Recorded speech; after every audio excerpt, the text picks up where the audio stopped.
Assalamualaikum warahmatullahi wabarakatuh. Innal hamdalillah nahmaduhu wa nasta'inuhu wa nastaghfiruh. Allahumma shalli wa sallim wa barik ala sayyidina Mustafa Muhammad bin Abdullah wa ala alihi wa mawalah ma ba'd. Puji dan syukur kehadirat Allah Subhanahu wa taala senantiasa kita panjatkan. Mudah-mudahan perjumpaan kita dalam mata kuliah tafsir jinayah, tafsir ahkam jinayah siasa ini, insyaallah Allah bukakan pintu pemahaman kepada kita semua. Selalu beriring salam kepada Rasulullah SAW yang senantiasa menganjurkan kita untuk belajar ilmu, mencintai ilmu, dan berhadir dalam majelis ilmu. Rekan-rekan mahasiswa-mahasiswi yang dimuliakan oleh Allah, pada kesempatan ini kita akan membahas berkenaan dengan tafsir ahkam jinayah siasah.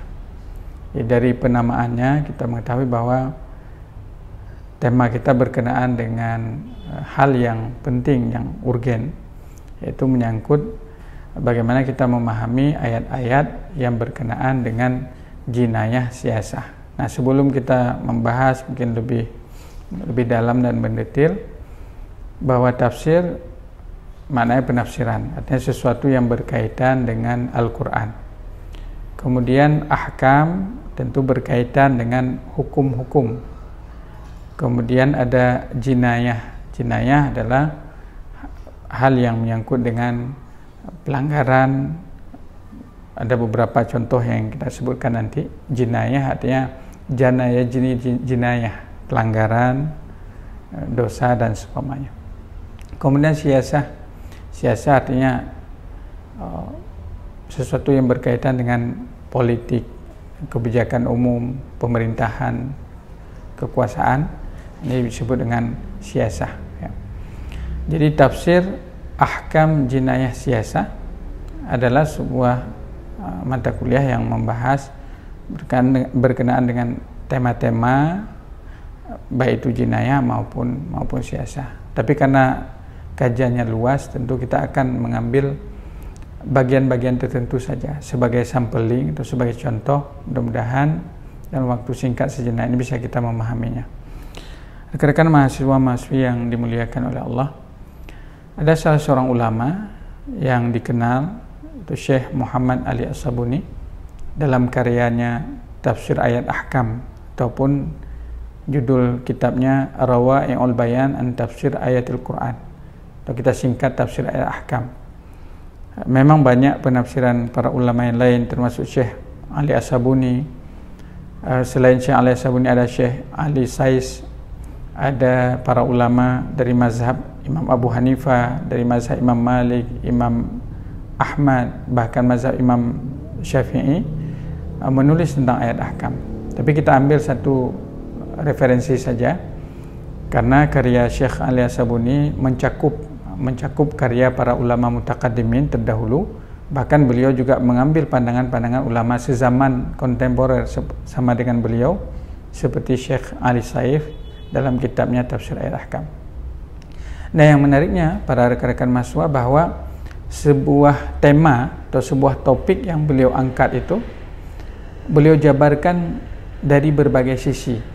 Umpamanya mungkin yang dekat dengan kita persoalan suratul Fatihah. Jadi ketika beliau membahas surat Al-Fatihah, beliau tampilkan ayatnya dari Bismillah sampai Waladhdallin. Kemudian beliau jelaskan dari berbagai sisi, baik tahlil lafzi, analisa lafaz, dari mulai lafaz-lafaz yang ada dalam surat Al-Fatihah. Kemudian beliau menjelaskan tafsir ijmali, tafsir secara global, makna daripada ayat 7 ayat itu apa saja maknanya, dijelaskan secara global. Kemudian beliau juga menjelaskan berkenaan dengan asbabun nuzul, karena sebuah ayat biasa ada konteks turunnya ayat itu kenapa gitu. Disebut dengan asbabun nuzul dalam ilmu Al-Quran.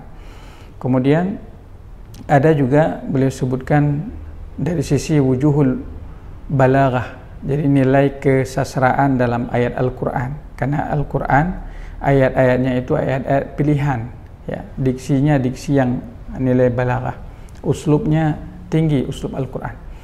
Kemudian beliau juga menyebutkan dari sisi lughawiyah, baik i'rab, nahwu sarafnya, dan dijelaskan oleh Syekh Muhammad Ali As-Sabuni. Kemudian beliau juga menjelaskan sisi fadilah, keutamaan berkenaan dengan suratul Fatihah. Tentu banyak sekali keutamaan. Kemudian beliau juga menjelaskan tentang ahkam asy-syar'iyyah.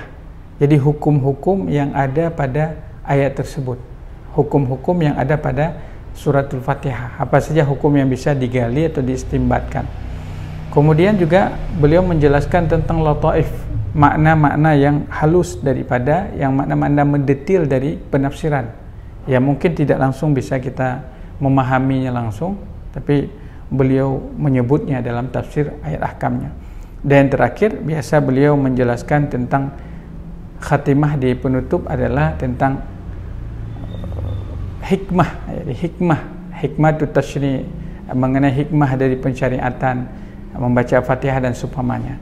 Ini tadi kita memberikan contoh pada yang paling dekat, karena seperti judulnya saja tafsir ahkam jinayah siyasah itu mungkin bagi sebagian kita baru kita dengarkan gitu. Maka kita bawa dengan contoh yang dekat. Nah, berkenaan dengan tafsir jinayah siyasah berarti dari maknanya saja sudah ada dua variabel. Yang pertama adalah persoalan jinayah yang dia punya persoalan pembahasannya juga dengan tema-temanya yang juga banyak. Kemudian siasa juga memiliki tema-tema yang juga banyak kajiannya. Nah, tapi dalam kesempatan yang singkat dan waktu yang terbatas ini kita hanya memberikan sampling contoh-contoh satu. Contoh yang pertama adalah kita ingin melihat tafsir ahkam jinayah siyasah. Jadi ada jinayah, ada siyasah. Kita lihat dari sisi siyasah dulu.